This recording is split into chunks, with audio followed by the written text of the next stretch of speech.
balls. Bowie balls. Oh shit. Oh my goodness, we're live! That took a minute. Is this a trick that you do to us now? Okay. She's doing it on purpose. Because April we're here. talking about suicide prevention, but before that, the warm-up's great.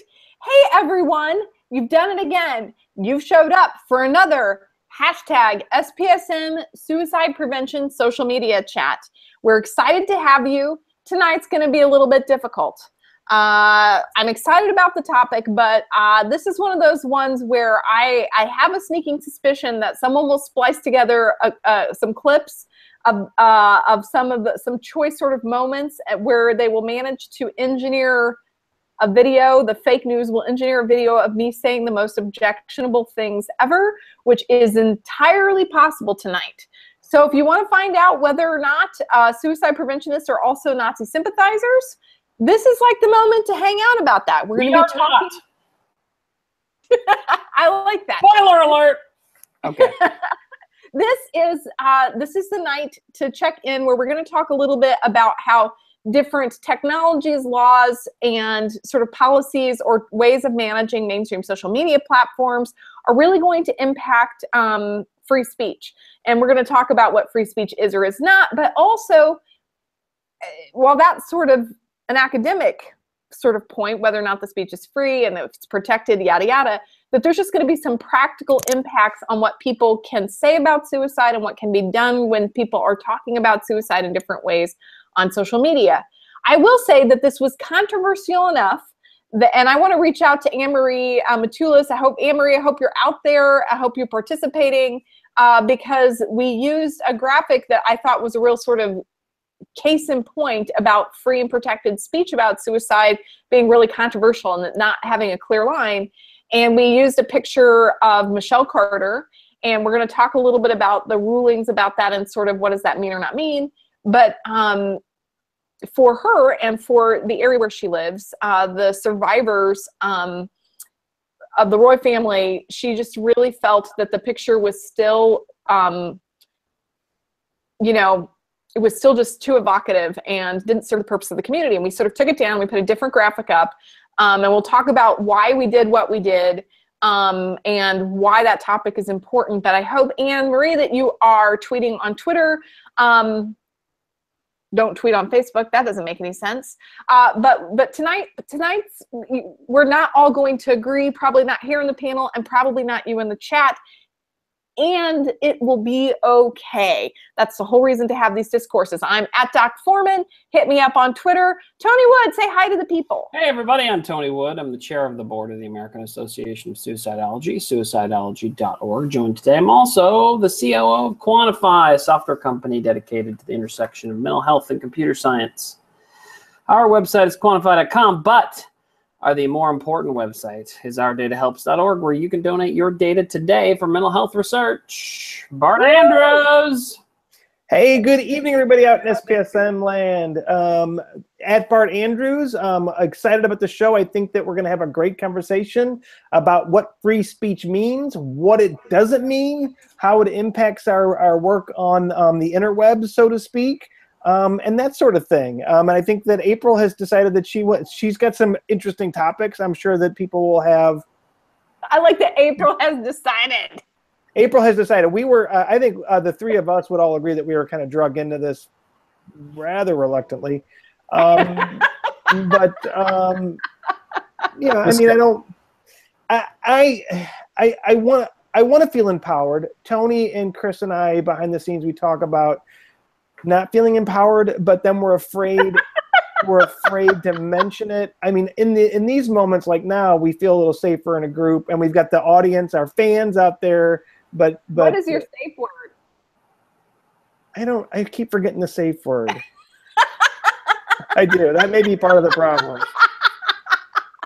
Is that probably not a good thing to forget the safe word? Well, yeah. I mean, you might write it on your hand or something. All right. Anyway, it's going to be a great show. Welcome. Chris Maxwell. Hi, everybody. I remember the safe word. I'm Chris Maxwell. I work for one of the biggest suicide prevention organizations in the country. I also serve on the strategic media task force for the American Association of Suicidology, where we are trying to change the conversation on how the media is responding to current events and suicide.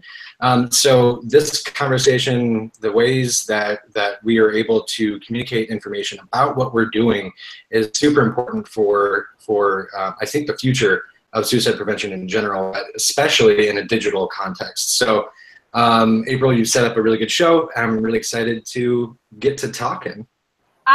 So you've already, Chris Maxwell, have done a wonderful job and set up a vote button. Go, if you check out one of Maxwell's latest tweets, he says, "What do you consider free speech?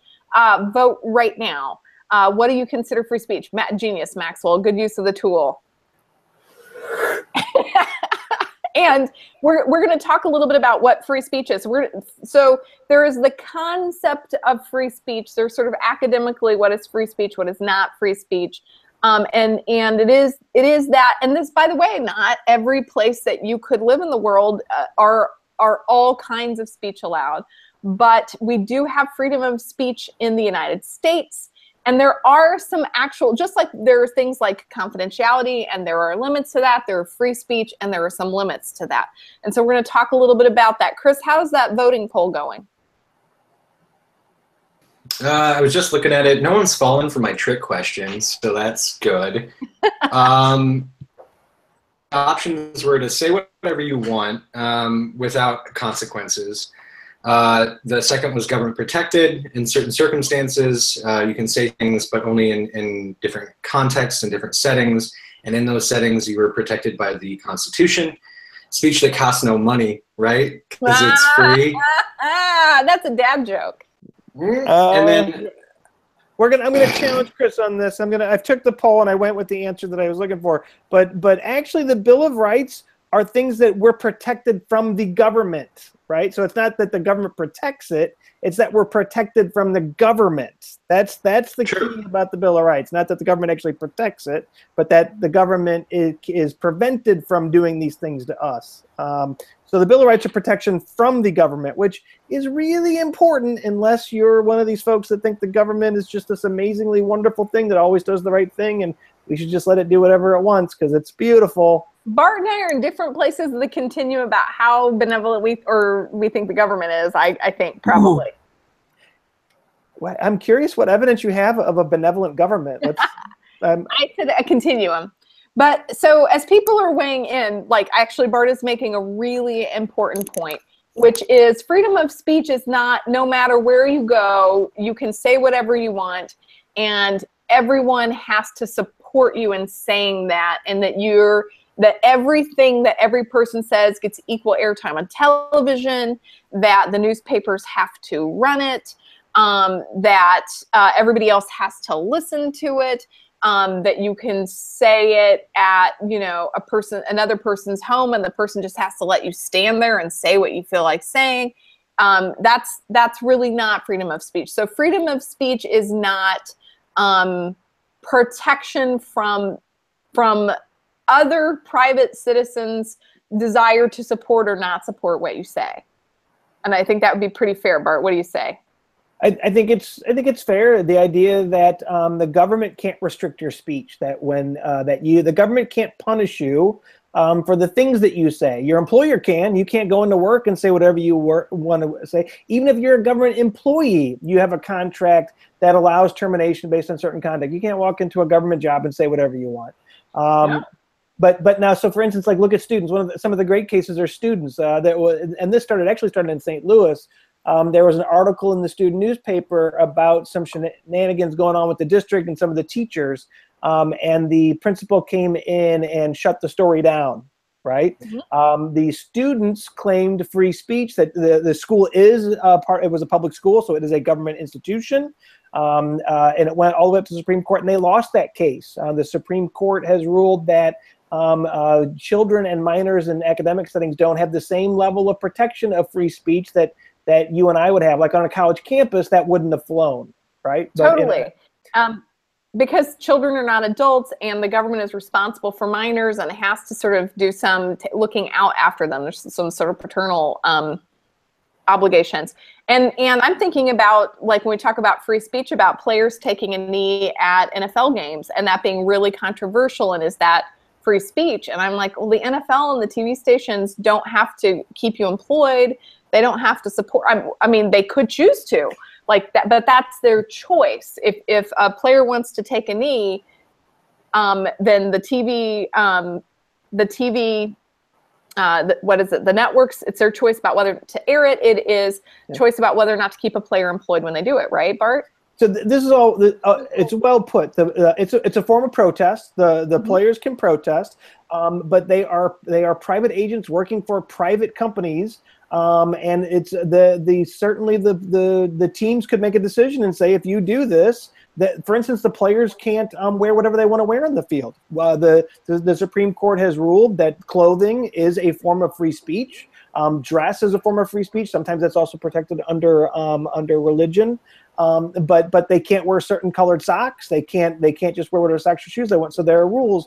And so where things get dicey with the protesters is that you have the President of the United States involving himself in that dispute and putting pressure on private agencies. That's where things start to get very, very tricky. Because then that is a government official using their power to influence speech. And by the way, like, as a federal employee, there's something called the Hatch Act, and I have to be very careful that while I'm at work or using a work computer, I can't say what I want about any, political candidacy that I want, depending on the email account I'm using, my computer at work, all sorts of other stuff.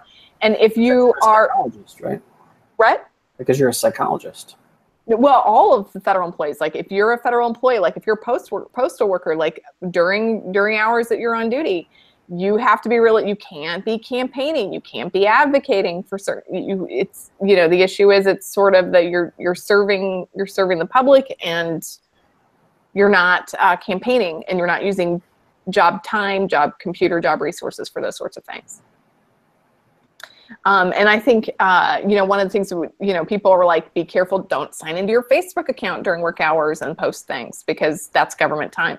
So free speech is not, we respect Americans' rights to just mouth off whenever, under any context, whatever we feel like, and it has to be tolerated, respected, and supported at all times. Right? Fair? It's very fair. A lot of people really have misconstrued free speech to say that I can say whatever I want anytime without consequences. That is not at all what the Free Speech Amendment is about. It means that the government can't restrict your speech, but other folks can, and there can be consequences to your speech. Where you run into free speech situations when the police arrest you around something that's related to something that you have said, not something you have done, but something you've said. That's where freedom of speech really, where the rubber hits the road, so to speak, once that there's government consequences to something that you have said. There's a famous case in HR about an employee that was fired for having terminated from his or her position for having a political bumper sticker on their car. They weren't doing anything at work. They just had a bumper sticker on their car, and they were terminated, and they went to court, and they lost, because that's the way the law works. And we're not protecting the public from each other. We're protecting the public from the government. You got it. And that's a great example. The employer had the right to make a decision based on their own policies, their brand, and how they want their employees representing them, right? Yep. So there it is. Free speech, you're right, protected from the government. So in a lot of respects, most speech is really, while the government may not be able to give us a consequence for what we say, we're not protected from social consequences, nor does everyone have to support what we have to say. Why are we talking about this on SPSM? So one of the things that we really have committed to do this year is really start to move the programming in a direction of sort of understanding how changes in technology and innovation are going to be impacting us in suicide prevention. And one of the things we talked about last week, net neutrality, is coming up. We're going to do a full show just on net neutrality alone. But there are a bunch of ways that social media is treated, especially major platforms, where the topic of suicide is often lumped in and is moderated alongside topics such as fascism and sort of do we call them the alt-right? That's so weird. Just like can I call them assholes? Is that okay? I don't know. White nationalist is a term that I think actually says what it actually is. You're very nice. I think that not all white nationalists are Nazis, but all Nazis are white nationalists. So this is good because I'm gonna get schooled on some more culturally sensitive language in the middle of all of this, and definitely have some opinions. But suicide, self-harm, threats towards others, offensive hate speech, violent hate speech, all of this starts to be the kind of speech where there are people who strongly want it heard and in a lot of contexts and tolerated without consequences in a lot of contexts, including things like Reddit or Facebook.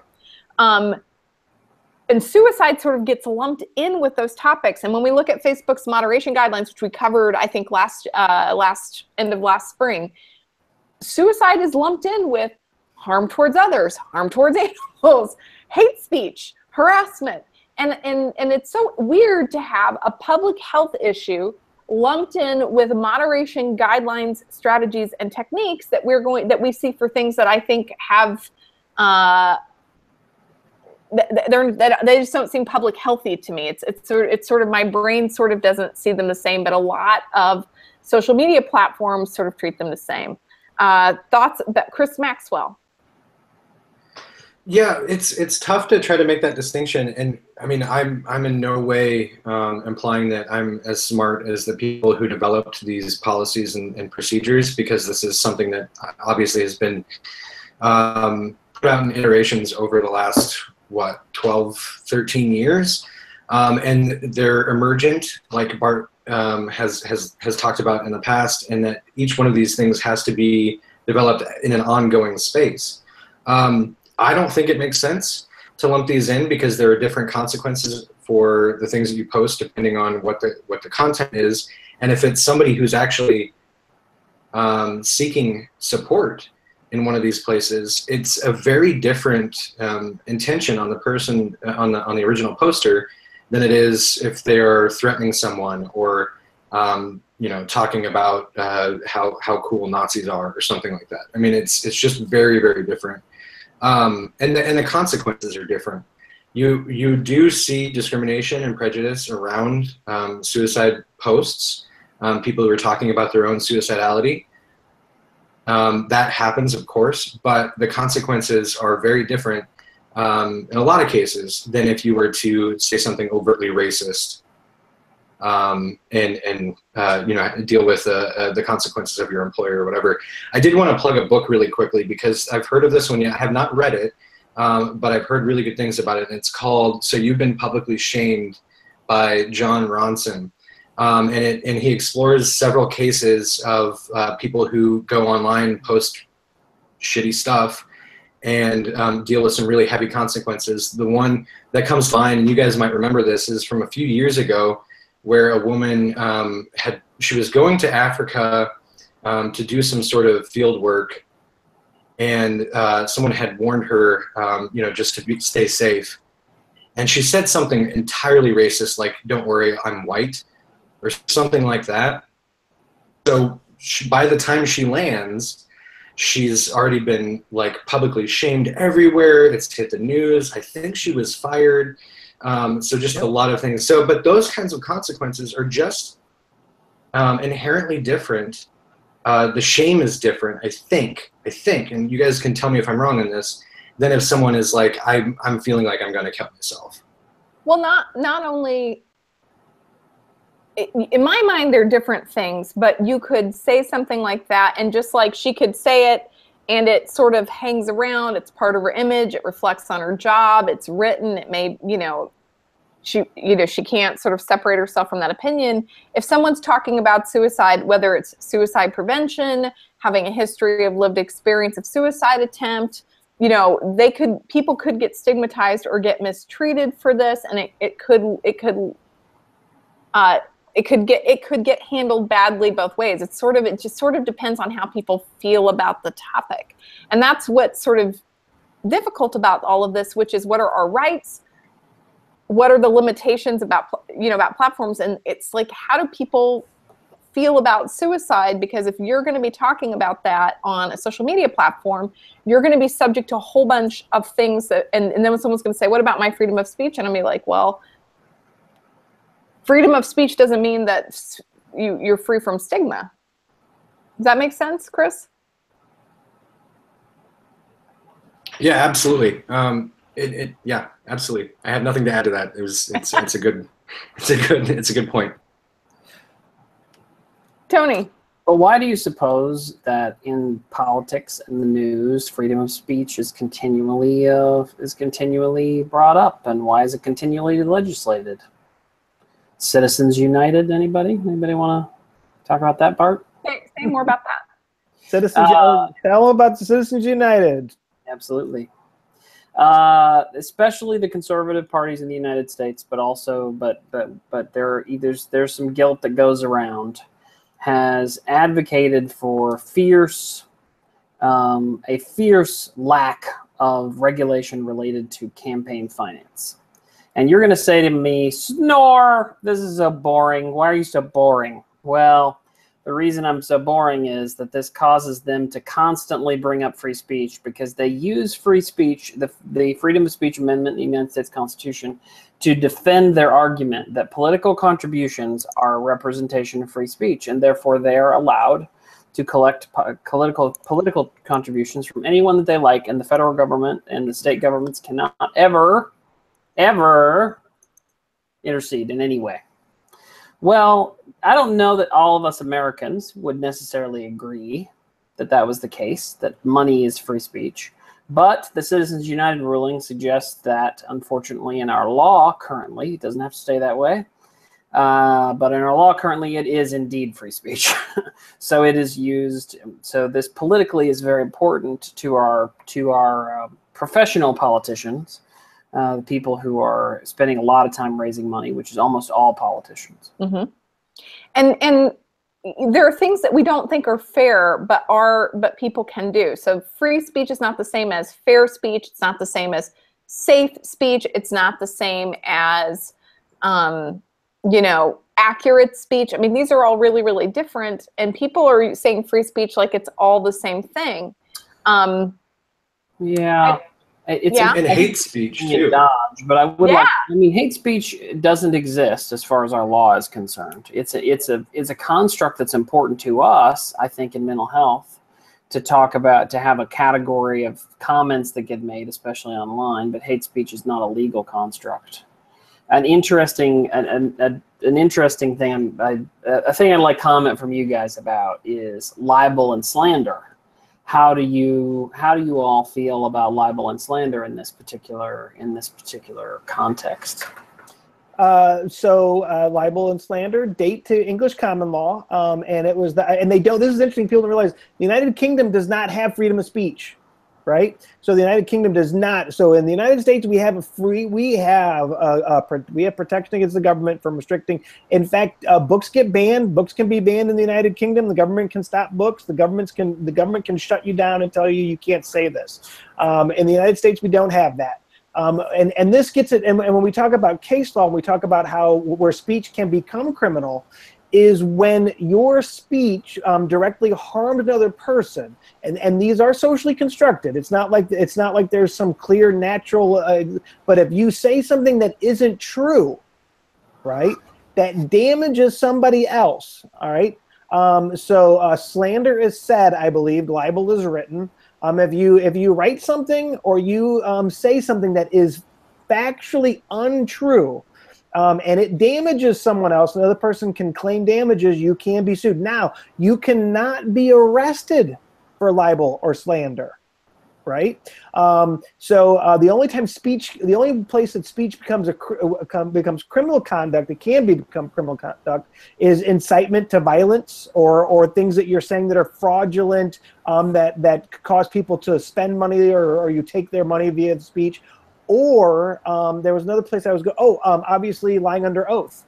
That's a case where you do not have freedom of speech. If you lie under oath, you can be charged with a crime. You can't say whatever you want when you're on the witness stand.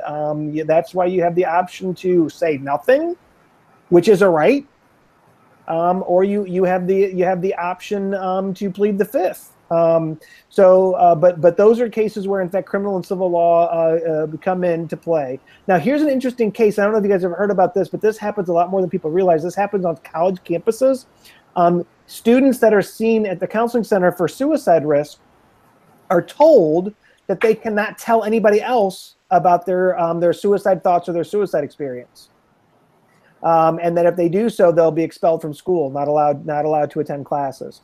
If that's a private university, they have every right to do it. If it's a public university, there is no doubt that they are that they are in fact infringing on the student's free speech, right? Because they're a government agency and they cannot discipline a student over things that they're saying or doing, particularly regarding their suicide experiences. So that's a really good example of where this intersects with suicidality.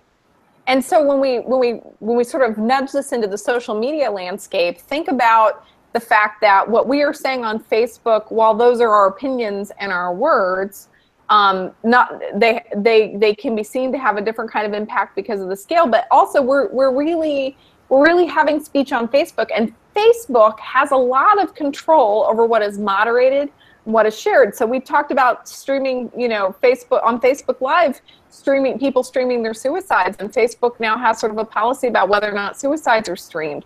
And so it's not that you don't have the right to do that.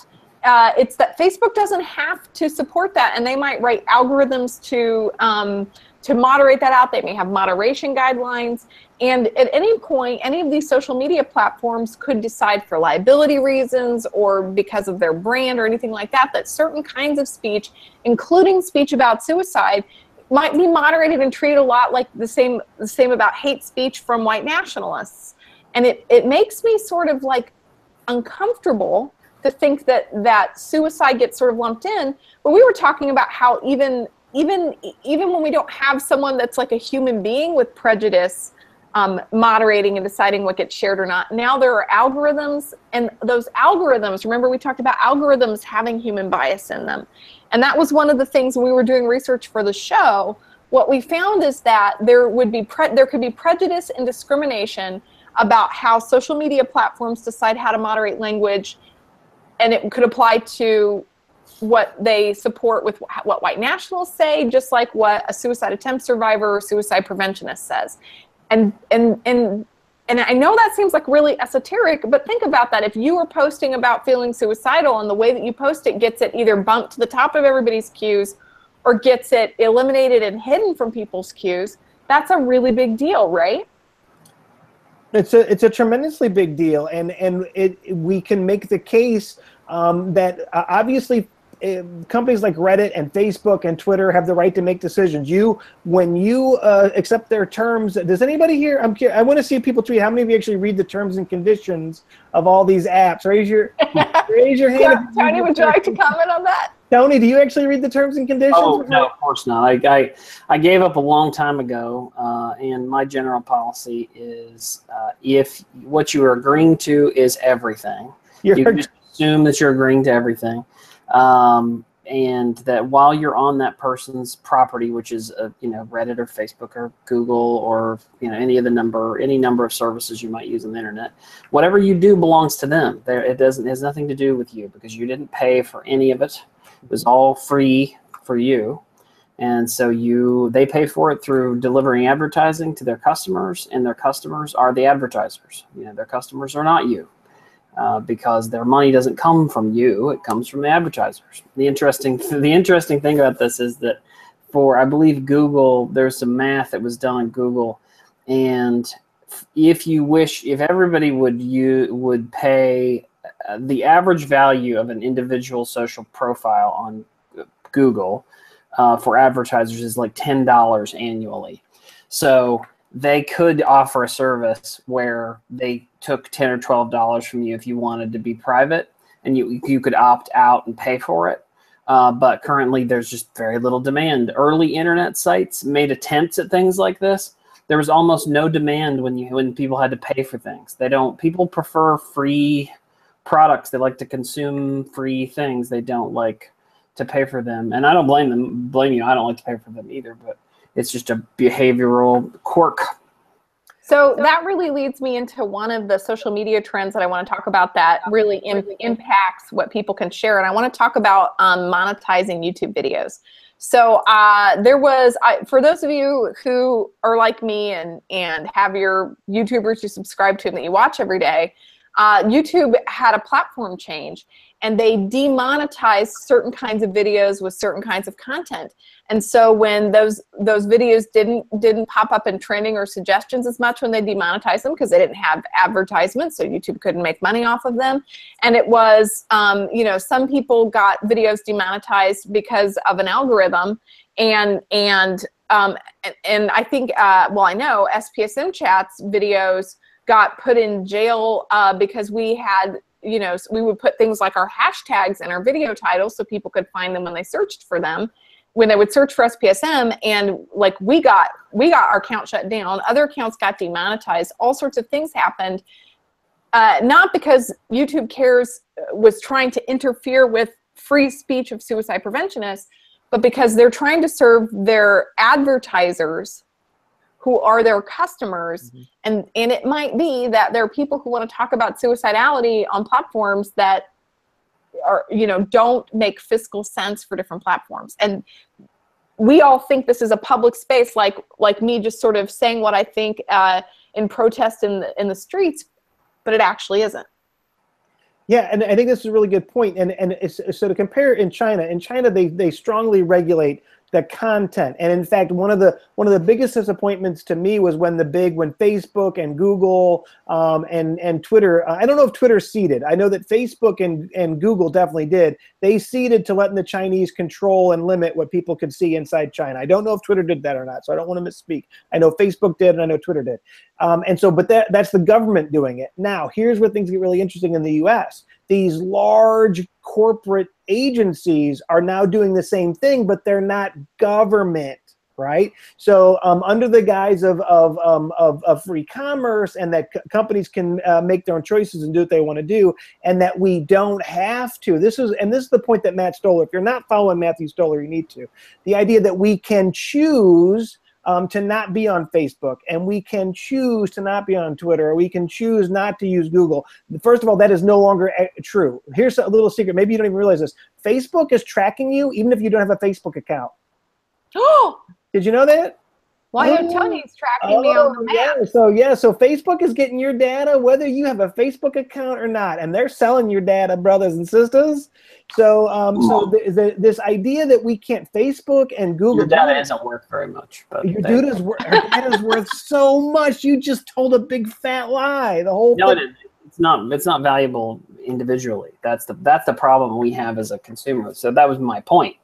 Is that as a consumer, we have so little value individually that it's very hard for us to individually, in very small groups, say, oh, no, we don't want you to do that because we're only worth very small amounts of money. But on this giant scale, and this aggregate scale, it becomes very valuable to these companies to provide better advertising to you. Now, the good news is that this is about advertising. So this is about you purchasing things that you wish to purchase. So thank goodness that this is not something else, you know, that they're not, say, trying to win elections for the Russians. But they're just trying to sell you shoes most of the time.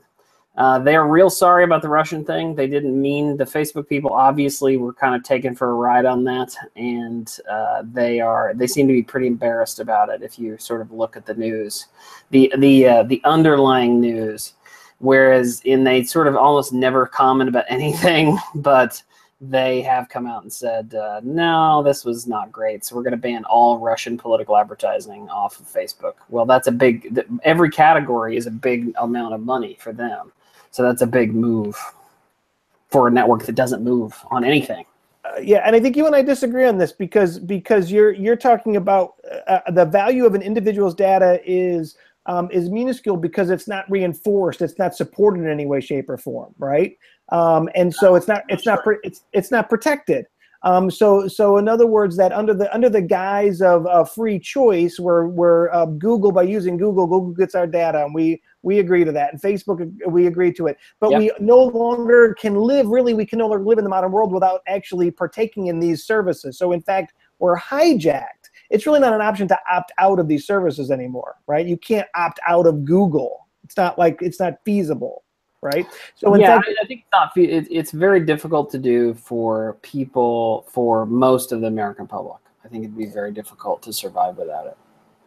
So when you really can't opt out, these are major platforms. Like if you aren't communicating about things on Facebook or on, if you're not using Google or things like that, like you will be really impaired in mainstream media if you can't communicate about suicidality on Reddit. I mean, Reddit has a suicide watch subreddit and has several subreddits about suicide, and those are moderated, and they're moderated. I think when we've had one of the anonymous moderators of Suicide Watch sort of pulling together some threads and helping you guys connect some dots about what we're talking about. But even Reddit says you can post about this, but you can't post about that related to suicide. And no one here is going to say that we shouldn't be thoughtful about rules and guidelines, but we're usually thinking about how to keep people safe from harm. We're not thinking about the monetary support of the platform. I know Tom Cruise is like, well, they'll lose customers. And the thing is, you might not even know that your comment is getting moderated. It's getting deprioritized on other people's feeds.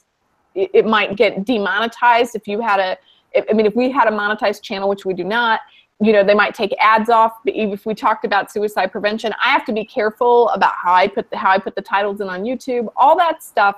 And it impacts the ability to speak about suicide.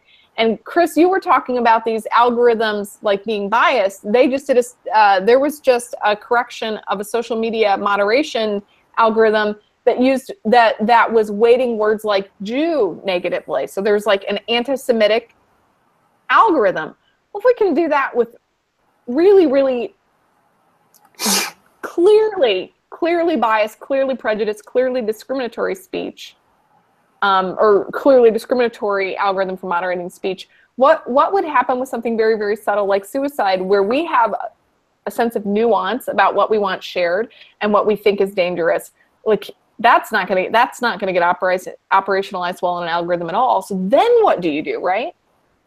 Yeah. So one of the things that people don't realize about most of these social media platforms is that they have a version of something called shadow banning. Like that's what it's actually called on Reddit, where you continue posting like normal, but you've been lumped into this category of offenders of some sort, where you feel like you're posting, but nobody can see your content. Oh, wow. Most of that is done manually via moderators for each subreddit. But if you think about the algorithms that are being used in Facebook or on Twitter, how many times have you been searching for something that you knew you saw from somebody, or you knew that they said they posted, but it's kind of filtered down somewhere? So it's just a different sort of implementation of that shadow banning concept. So it's just there are a lot of pieces to this that people don't necessarily realize or know about. When you start looking at Reddit, which is just a massive, massive community, user-generated content. They make some decent attempts at trying to mitigate some of the bullshit that happens there, like with the Nazi forums they just kicked off back in 2013, 2012, something like that. There was a big hubbub because they went and kicked off a bunch of really egregious, like child pornography, or what was deemed as child porn subreddits. The issue that a lot of people have with these is that the decision to make these or to kill these subreddits or to kill these communities is based on what many perceive as a public relations standpoint. So like a couple of these really egregious subreddits get caught, right? And then a reporter will throw them out and say like, oh, look at all this bad stuff that's happening on Reddit. Reddit goes back and gets rid of these subreddits and is like, hey, look at all this good stuff we did. It's PR 101, right? Ignoring the fact that there are still thousands of subreddits out there that, I mean, there are just bad ones. I'm not even going to say what they are because I don't suggest that people go and find these, but they're bad. So when you have all of that kind of stuff happening, I'm not trying to play the fear card or anything like that, but what if somebody were to have an issue with the Suicide Watch subreddit, or say something really bad potentially happened inside that community, and Reddit's PR had to address it. What are they going to do? That's, I think, where a lot of the risk comes in, because it's based off of these decisions that are relatively arbitrary at that point. And that's, I just cannot underscore that enough, which is that there are live moderation, automatic moderation policies. Grace Durbin was talking about suicide social media being lumped in with cyberbullying social media, as if those are the same kind of thing. And it's like, this really will impact the ability to broadcast messages and to connect with people. Bart. And this gets, and Grace's comment really strikes me. One of the things, and I'm very vocal about this. One of the consequences of people misunderstanding the literature base around how media influences suicide contagion, which is a horrible phrase, but just so we all know what we're talking about, I'm going to use it. The media exposure effect. One of the consequences of people, really misunderstanding the research around that and the power of it and what it really means and really how clueless we are, is that people think that I need to shut down conversations about suicide. And so this sort of thing that you see on campuses and schools, don't talk about suicide, you can't talk about suicide, is a direct result of safe messaging activities saying that when you talk about suicide in certain ways, it makes people at greater risk of suicide, right? So we've got this huge suicide prevention movement about safe messaging that in many ways has the exact opposite effect, increases prejudice and discrimination, and you get results like this where colleges are telling kids you can't talk about suicide. This is really prevalent in schools. They don't want any conversation about suicide. This is why they try to hide things and bury things. There was a case recently in Missouri where it finally hit my desk. They were trying to keep it under wraps until some students told some parents, and it finally got out and it hit the news. But they were trying to keep it under wraps, and nothing was happening because they didn't want anybody to know about it, because if anybody knew about it, then more people might kill themselves. So this is the nice mess we've put ourselves in with the rather blunt instrument of safe messaging guidelines that are often, which are supposed to just be guidelines, but often get presented as some kind of fact that if you do this or you present information about suicide this way, it's dangerous. Sorry to burst people's bubbles, but there is no research out there to support that kind of direct causal link between media, and there's lots of evidence to suggest it don't work that way. But now we have this thing out there that to fight suicide contagion, we need to get people to shut up talking about suicide. It's bad. I like that. Sad. Hashtag sad.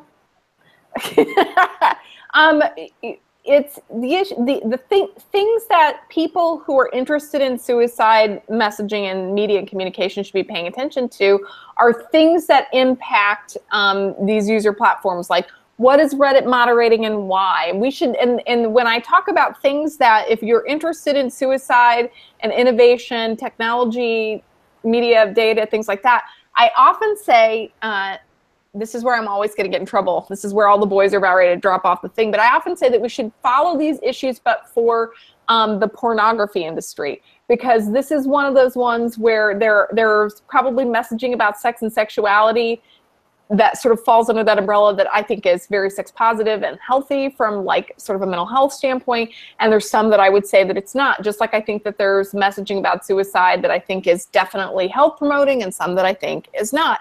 But pornography sort of deals with the idea that sex is stigmatized, and so it's all lumped in as being treated the same. They often get kicked out of platforms or moderated away from platforms, and often have to sort of, go to places online or social media that aren't the mainstream in order for that content to sort of have a life of its own. And we did a show just a year ago, and almost, about the dark web, about people taking conversations about suicide that they really wanted to have, that, they have the right to have. They have, well, I don't know, it depends on what country they're in, speech about suicide, but that different platforms would not support. So they'd have to have, they would have to have websites on the dark web, because it was, Google would not, you wouldn't necessarily be able to be anonymous, or you might not want to say what you want to say, et cetera, et cetera, et cetera. So we're driving out a certain amount of conversation about suicide, and we're lumping probably a lot of conversations about suicide under one umbrella, just like we do with sex. Did I just monologue you into submission, Bart? I don't. Well, I think this is complicated. And I think that, for instance, when you look at Reddit, getting rid of the Nazi threads, and there's a hotly contested study about the impact of shutting down these white national Nazi threads, right? And that in fact they are reduced. We've reduced the amount of Reddit conversation, or at least organized Reddit conversations around people saying that white people are better and that all the other people are whatever the case may be. Now, what's going to happen to those folks? They're not on Reddit anymore. They're going to go somewhere, right? It's not like they're going to quit talking about this. So now they're talking about it somewhere where we don't know that they're talking about it. So people really do have varying opinions on the merits of this. Does driving them off of the public space where we can see and kind of track what's going on actually improve? And here's what people will say. There's less bullying of people of other nationalities, and there seems to be less hostility, although the data is contested. I will say that. Some folks have gone back and forth about the impact. So where things get dicey for me is that in these public spaces, I've got the right to be free from absolute bullying and threatening, right? So you don't have the right to threaten me, actually. That's not a right that you have in this country. At the same time, people have the right to have a free speech, and if we push them off these places, and Reddit certainly can, they're going to go somewhere else, and we have no idea what they're up to. Is that better? I will tell you, having lived both in the South and in St. Louis, in the South, racism was much more overt, and many people in marginalized groups told me they preferred the South because at least you knew where people stood, right? In St. Louis, people are much more reluctant to have those conversations in mixed company, but boy, oh boy, behind closed doors, it's incredible the level of vitriol you hear. So which is better? Take your pick, right? I like. It's all sort of bad. It's bad, but you got to pick one. What do you? So you got. I don't like either of those options. And we're talking about like, how do you handle speech, and like, do we support less moderation so that conversations about suicide bubble up more, but they're ones that we don't like Bart says, you've got to pick, right? That we get people saying things that we think are unsavory or possibly dangerous, but we aren't suppressing other good speech. Chris, you quoted a really, really important person about the solution to pollution. Oh, wow, April. April has this amazing saying that the solution to pollution is dilution, and it makes sense. So I'm not gonna, put you on a pedestal or anything, but yes, it's something that we need to be looking at for sure. And then when you're talking about spaces like porn sites, this is something that I've been talking about for a long time. These are, when you look at the history of porn, they have been at every step of the way on the leading edge of using technology and digital community-based systems to form these large communities. And that's, and just technology in general, they're on the leading edge. They're also rich. So now you have this kind of confluence. And we are not. Exactly. This is my point. Exactly. So you have this confluence of like 3 or 4 different points that, number one, because men, some are men and women, and non-gender conforming people, everybody, most people, go and find porn, but especially people who may not connect with others on other communities, or they feel like they can only talk about sex positive stuff on these porn things, these porn sites, that within those communities, they also form the relationships that they feel connected enough to talk about their mental health. And then that support may or may not be provided in those settings, let alone that the porn industry has a ton of money. So is there a way for what we are doing in terms of suicide prevention intervention? Is there something that we can do to work with these communities? Bart, you talked about the population of the southern United States. Where do you guys think porn is most used? Southern U.S. Bathrooms? I don't know. Huh. Weird. Yeah.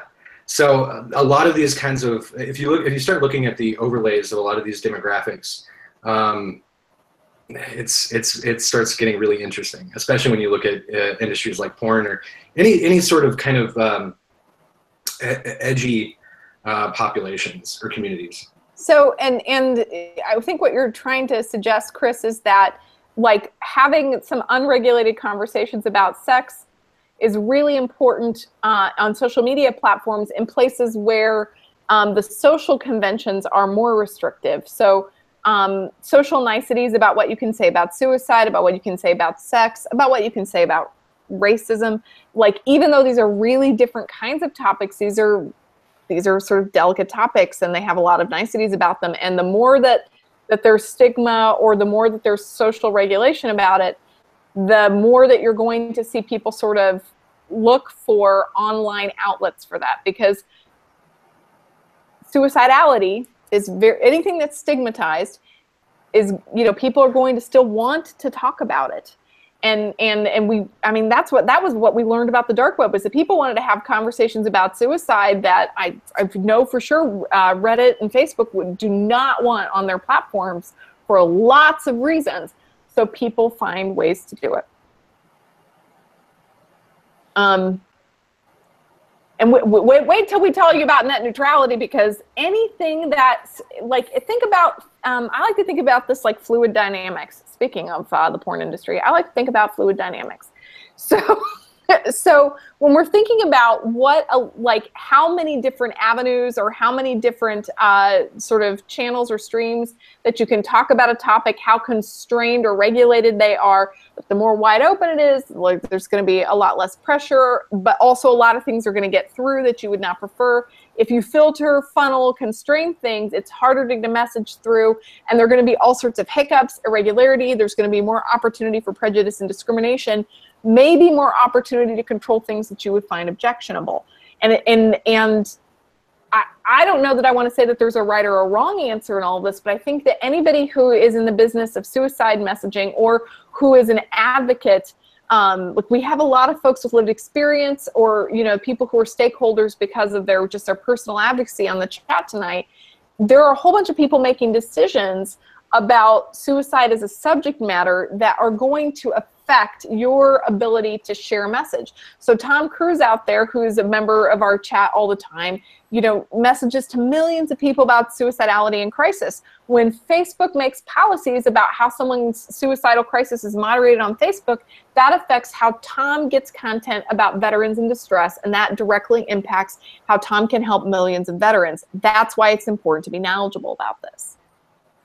Tom, I hope you're tweeting. Bart? So it's interesting because one of the things that, you know, Grace is talking about, that, so this idea that wouldn't it be great if we could criminally enforce the suicide reporting guidelines, so that if a news agency didn't follow the safe messaging guidelines, that they could be prosecuted. Wouldn't that save lives? Wouldn't that be amazing? And I want to say no. I think it would be absolutely atrocious and horrible. One, it would be a clear violation of the First Amendment. You can't restrict speech for the government in any way to say that news agencies need to report something in a certain way because there could be a public health relationship connected to this. And I say could be. I say could be. So that would be a direct violation of the. Now, if a news reporter came out and said, "I want everybody to go home right now and shoot themselves," yes, that may be something that they could in fact be prosecuted for. It's very possible. Let's talk about the Michelle Carter case related to that. Yeah, keep going, Bart. So I think this is really clear. And this really gets. I can't be clear about this. There's no evidence. Safe messaging guidelines are not an evidence-based practice. Repeat after me. Safe messaging guidelines are not an evidence-based practice. There isn't a shred of evidence that if you follow safe messaging guidelines that there will be less suicides in your community. There's no good evidence that if you don't, that suicides will go up, right? I'm just going to be really clear. But it's still recommended. It's a recommended based on our best guesses, based on some data that's actually pretty old at this point. And there's actually evidence that suggests the opposite, that in fact safe messaging guidelines could be dangerous. So that's why we had the thing on dangerous words. So now, but where things do get different is when you can tie speech to a direct harm. For instance, if I was a news reporter and I said that Bob embezzled $1 million and he did these horrible things and none of that was true and Bob killed himself, yes, you definitely could be held liable. You could get sued, and I don't know if that could rise to criminal, but if you incited Bob to say, and Bob should go kill himself, and then you got people to call Bob and tell Bob to kill himself, yeah, that's where the criminal code could in fact come into place. Rudy Caceres is saying that we would love to have Pornhub on SPSM, and by the way, I really would. I think that we would love to talk about these sort of emerging issues and how they impact emerging issues, and how they, I'm sorry, I just love a double entendre, and how they impact people that we serve. We serve people at risk of suicide and those who love them. There's a lot of men who are involved, and there's a certain overlap, right, as Chris was saying, about that sort of thing. And I just want to make sure and get Rudy's comment in there. Pornhub, if you're listening, we are in support of public health, and we are always looking for partners who care about the same people we care about. Chris, you're nodding. That's what you need to do. Got it. Yeah, Bart. no, absolutely. I'm tweeting him back right now. Yeah, I'm trying. There's lots of good thread stuff going on. What was the question? I think I'm just talking about pornography, like I do. I think we saw that I think we shared it on the SPSM thread as well on the hashtag. But there apparently I've heard that under porn videos there's like comment threads where people comment and have exchanges. And apparently social communities in short-term social communities and support occurs in these threads. And there was somebody who was actually made a kind of a suicide-related comment on a comment to a porn video, and got this just outpouring of love and validation, and hey, we've been there, and it's tough, but we're glad you're here. And there was this incredible social exchange and supportive, loving exchange on a porn video comment thread. Which was absolutely incredible. So this idea that communities can happen anywhere, they can and do. I don't know if you guys just saw this, but some folks in England are trying to do a study on the impact of internet porn on young men, and they had a problem with the study. Do you know what the problem with the study was? Couldn't find any men that had not viewed internet porn, right? It always made it really hard to find a comparison group to see what the impact was. You're saying there was no control group. They couldn't get a control group because there is no control group. So why wouldn't we? Do you know how many jokes I did not just say right now? No. Like for people who know me and who ever accuse me of lacking self-restraint, this is evidence to the contrary. Art, go ahead. But I think that engaging the porn industry, I guarantee you, I know Tony knows this, I guarantee you that we could look at porn, if we could look at people that are commenting on porn threads and connect that to other bits of media about them and figure out who's at risk of suicide based on the information they're putting out on wherever they're putting it out. And that may be an amazing place to intervene and connect with people, right? Well, human communications, I mean, from a quantified perspective, from our little company, human communications indicate a lot of state. And like, that's not shocking because that's what communication is for. It's to indicate your opinion or your thoughts or your feelings or ideas or interests. That's what we do with communication. So there's a lot of things you can detect from any communications that people happen to be having online.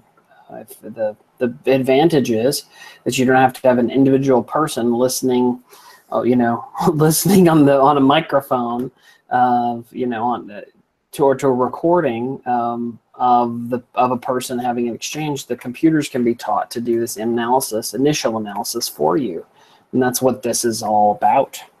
That's the nature of the beast. It's just that we have a lot of channels that before have been considered to be either taboo, or they've been considered to be rude or gauche or otherwise. And those weren't considered to be legitimate communications. Your therapy only happens in the therapy office, right? Like your 45 minutes to an hour of therapy, that's when therapy happens, right? Then it's over. And that's the communications you have. The rest of everyone's life, that doesn't matter, right?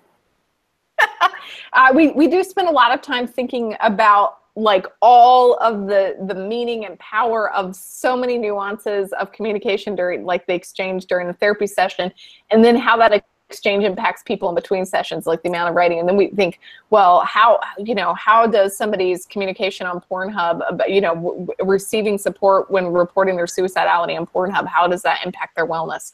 I mean, like, I don't even know that we're talking about that really. I'm actually really certain that I think the Mighty, like, why not? The Mighty covered that, which I think was amazing.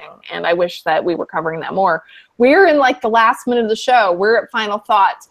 My final thought is be more aware of how social media constrains or influences what content gets posted, what content gets moderated, and be thinking about that in terms of suicide-related content of all sorts, because what happens with these platforms will impact your messaging.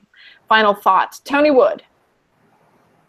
Digitally mediated communications is all brand new. And it's it's brand new to industry, but it's totally brand new to psychology and psychiatry and medicine. So we are at the forefront of what free speech means versus what medicine is versus what might be personal agency. So I'll leave you with those wonderful thoughts of muddy, tired Tony. Tony's been through it this weekend on a plane and still showed up today. Bart Andrews. Final thoughts is that the level of information saturation that we're experiencing now is only going to escalate. It is absolutely not going to go down. It's only going to go up. And if it does go down, that's a sign there's been some sort of an apocalypse or something really bad. That's not going to be good either. So we do need to start, I think as we start occupying these digital spaces in larger and larger degrees, more and more of our lives are lived in a digital way. We're going to have to come to terms with what that means, and we're going to adjust and find new knowledge that helps us navigate that and be healthier in that framework, because the framework isn't going to go away. It's only going to get more intense, I promise. Chris Maxwell, bring us home. Final thoughts. When it comes to creating and maintaining relationships on a digital platform, number one, don't be a dick. Number two, post with intention, post with purpose, and be aware. I think this has been said enough, but I'm gonna reiterate: be aware of your digital shadow, and then also try to find places where people are, like the porn industry or in other places that we aren't. And start trying to make inroads, try to find out how we can intersect with them. Because I think as our interactions do increase, certain platforms that we use every day will disappear. Twitter and Facebook aren't going to be here in the same way that they are now in 10 years. So finding where people are moving to before it happens is going to be really important for the suicide prevention community. Yeah, absolutely. Don't be a dick. When Anne-Marie found a picture that we used, we serve a community. We're not here to like take a stand over whether or not we should be allowed to use a picture of Michelle Carter. We're here to serve our community. So don't be a dick. Will Wheaton, be effective. Marshall Linehan. Those are my big 2 rules for how we pick and choose what we do. You guys were amazing. It's been another hour. We're so excited about next week. Next week's another sort of I don't know that I have permission to announce it yet, but I'm pretty excited about what's coming next week. We're also working, we've got a couple of other things in the works. Remember that the Sunday after Thanksgiving is when we typically have a social hour, and we use a social media platform to hang out and goof off a little bit instead of having our regular chat. We're still trying to figure out, we've played Evil Apples for several years, for 2 years, and we are not sure if we want to do that again this year, if there's something else that you recommend. If you have another cool group activity that uses social media that's for legal. hanging out, that's legal and not probably Pornhub, like, hit me up, direct message me, shoot me an email at Doc Foreman. Have a wonderful week, you guys. Take care. Oh, and happy Halloween. Happy Halloween. Take care. Bye. Halloween, orange Halloween. Happy Halloween.